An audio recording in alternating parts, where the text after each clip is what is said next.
Olá, seja muito bem-vindo a mais um Encontro com a Palavra. É um prazer contar com a sua participação em mais um programa. Você sabe que o Encontro com a Palavra é um programa exclusivamente para juntos estudarmos a Bíblia Sagrada, a Palavra de Deus. Nesse momento nós estamos estudando o capítulo 14 de Romanos, no qual vemos como Paulo abordou as questões cinzas da cultura cristã. De acordo com Paulo, há irmãos mais fracos. Tudo que Paulo escreveu neste capítulo é aplicável nos dias de hoje. Mesmo que sejam outras as controvérsias, os princípios aplicados são os mesmos. Poderemos extrair estes princípios, por exemplo, dos capítulos 8 a 10 da primeira carta aos Coríntios e do capítulo 14 de Romanos. A questão não é determinar se é certo ou errado comer carne ou fumar cachimbo. A questão é saber o quanto você ama aquele irmão mais fraco que pensa que essas coisas são erradas. Este é o ponto. Será que você o ama o suficiente para largar mão de um prato de carne? Cristo o amou o suficiente para morrer por ele. Você o ama o suficiente a ponto de desistir de um bom pedaço de carne no seu prato, por amor ao seu irmão? Se isso vai escandalizar ao seu irmão, então você é capaz de deixar de comer a carne ou você é capaz de deixar de fazer alguma outra coisa que poderia escandalizar o seu irmão? Eu acho fascinante a maneira como Paulo tratou desse assunto, porque em nenhum momento ele expressou a sua própria opinião sobre estas questões.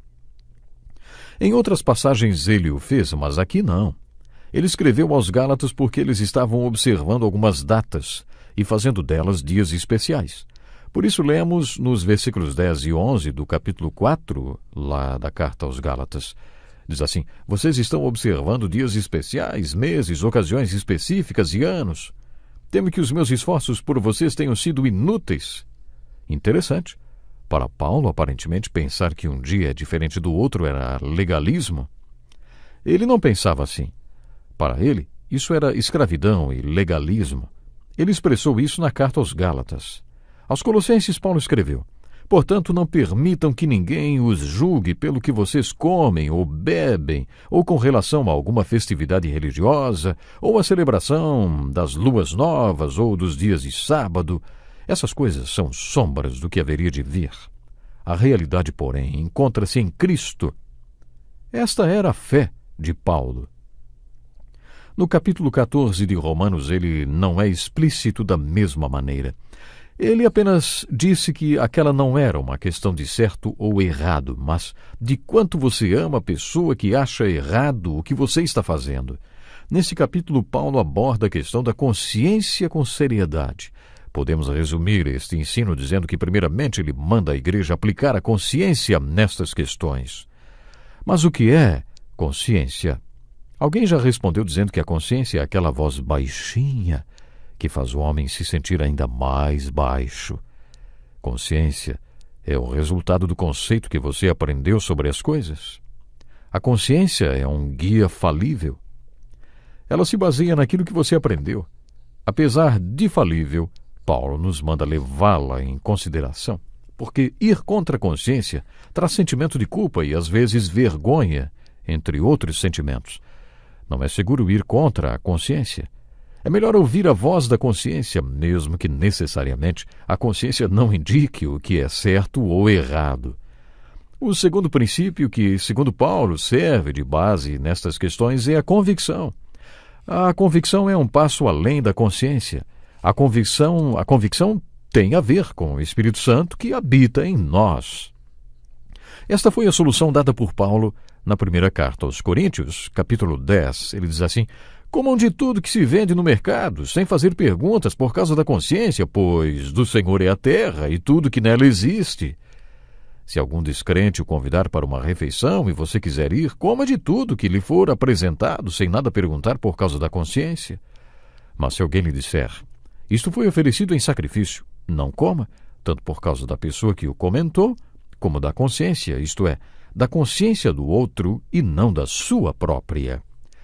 Paulo ainda fez a seguinte pergunta: por que minha liberdade em Cristo deve ser julgada pela consciência dos outros? Foi aí, em 1 Coríntios 10, que Paulo passou a apresentar estes princípios. Você não vive para você mesmo, mas para a glória de Deus. Ele disse, quer vocês comam, bebam ou façam qualquer outra coisa, façam tudo para a glória de Deus. Não se tornem motivo de tropeço nem para judeus, nem para gregos, nem para a igreja de Deus. Também eu procuro agradar a todos de todas as formas, porque não estou procurando o meu próprio bem, mas o bem de muitos para que sejam salvos. Vivemos para a salvação do perdido e edificação daquele que se salvou. Se somos discípulos de Cristo, não vivemos buscando nossa própria satisfação. Posto isto, agora você tem como responder a seguinte pergunta: por que minha liberdade tem que ser limitada pela consciência de alguém mais fraco? Paulo responde: você tem que encarar estas questões sob a perspectiva da consideração pela consciência da outra pessoa. E se você diz para o irmão mais fraco: se você não gosta do que eu estou fazendo, olhe para o outro lado. Você não está exercendo o amor para com seu irmão. E o amor é a credencial de um discípulo maduro. Como é o seu amor por aquela pessoa que acha que você está fazendo alguma coisa errada, mesmo que você saiba que não está fazendo nada errado? Esta é a marca da maturidade espiritual. Cristo morreu por esta pessoa. Será que você não pode amá-la o suficiente a ponto de desistir de um pedaço de carne? É o que Paulo diz em Romanos 14. Se o seu irmão se entristece devido ao que você come, você já não está agindo por amor. Por causa da sua comida, não destrua seu irmão por quem Cristo morreu. Foi assim que Paulo tratou esta questão. Você não acha que este capítulo é uma obra-prima? Eu não sei como foi para você ter que lidar com estas questões, com esse tipo de controvérsia, mas para mim, depois de ter enfrentado este tipo de questão durante tanto tempo, passei a apreciar ainda mais o capítulo 14 de Romanos e os capítulos 8, 9 e 10 de 1 Coríntios. Eu os considero uma obra-prima quando a questão é lidar com este tipo de controvérsia. Paulo poderia ter resolvido esta questão como tem feito durante toda a história da igreja. Os judeus abririam uma sinagoga messiânica e continuariam observando o sábado e suas outras tradições à vontade para serem legalistas o quanto quisessem, livres dos gentios que queriam adorar com eles. Pronto, problema resolvido. Abrir uma sinagoga messiânica. E os gentios? Já que eles ficaram livres de todas aquelas exigências, que adorem agora todos os gentios juntos, então. Os irmãos legalistas, com sua consciência sensível, que formem outra igreja. É assim que resolvemos. Como a igreja onde fui criado, onde todos concordavam com a lista de coisas que podiam e não podiam praticar. Eles nunca se sentiam constrangidos, porque o grupo era sempre feito de pessoas que pensavam da mesma maneira. Mas Paulo estimulava a diversidade. Ao invés de exterminá-la, vamos celebrá-la. Vamos buscar a unidade, que não é uma uniformidade. Unidade sem diversidade é uniformidade. Mas muita gente prefere este caminho porque é mais fácil. É livre de tensões e conflitos. Para mim, isso não é o corpo de Cristo.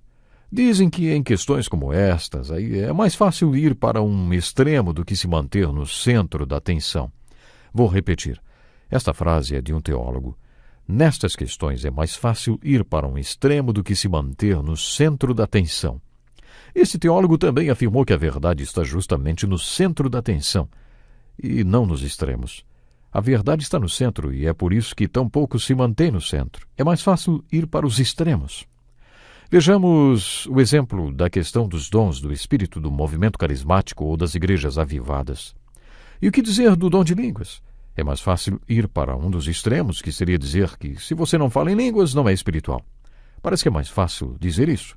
Todos que participam desse tipo de igreja concordam com esta premissa. Por isso não há conflito. Todos estão de acordo.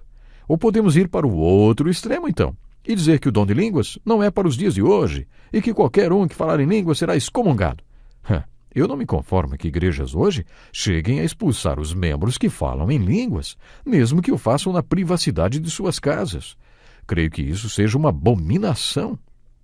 Não existe nenhuma passagem na Bíblia que sirva de base para essa atitude. Mas sabe de uma coisa? Algumas igrejas fazem isso. Se a pessoa fala em línguas, eles a expulsam. E por que fazem? Porque não querem conflito, não querem nenhuma tensão e não querem duas opiniões. Claro, é mais fácil se posicionar em um dos extremos do que tentar permanecer no centro da tensão. Mas é no centro da atenção que a verdade está, e é por isso que a minha igreja tem como base o diferencial: tentar preservar a diversidade ao invés de eliminá-la. Em muitas igrejas elimina-se a diversidade e aí não há mais conflito. Esse tipo de igreja pode estar morta, como uma múmia, mas pelo menos não tem nenhum tipo de conflito, não é? Não enfrentamos nenhum problema de discórdia aqui porque todos pensamos da mesma maneira. Olha, eu ficaria entediado numa igreja dessas. Acho que a diversidade é empolgante. Em nossa igreja temos pessoas com as mais diferentes experiências. E todos nós temos pontos em que concordamos. Todos nós concordamos em 8 pontos doutrinários. Nem o batismo está incluído nesta lista de pontos doutrinários. Uma vez que todos concordamos com esses 8 pontos doutrinários, estamos abertos para a diversidade. Algumas das pessoas com quem tenho maior comunhão são pessoas que pensam diferentemente de mim. É impressionante como as pessoas que não concordam com você em todos os pontos e vírgulas são as pessoas que mais ministram sobre a sua vida se você mantiver comunhão com elas. Assim como ferro afia o ferro, o homem afia o seu companheiro, este provérbio se concretiza quando existe a diversidade. Se você acabar com a diversidade, todos serão iguais. Você não terá mais a beleza da diversidade que deve existir no corpo de Cristo. Creio que Paulo se esforçou em resolver este impasse na igreja de Roma de uma maneira que a diversidade fosse mantida e celebrada. Olha, ele não tentou acabar com a diversidade. Em nenhum momento Paulo expõe a sua própria opinião sobre as questões polêmicas, apesar de tê-lo feito em outras cartas. Desta forma, ele pôde harmonizar estas questões. O ponto base de tudo é o amor. Na sua carta aos Coríntios, no capítulo 13, Paulo trata destes problemas e apresenta a solução. Qual é? O amor. Eis a base de tudo, o amor. Qual é a sua disposição de amar aqueles que pensam diferente de você? Que disposição você tem de abrir mão de seus costumes por amor daqueles a quem Jesus tanto amou? Pense nisso, hein? Jesus morreu por todos. Deus abençoe você e não perca o próximo programa. Este é um estudo escrito pelo Dr. Dick Woodward, na voz do pastor Edson Bruno. Até o nosso próximo encontro com a palavra.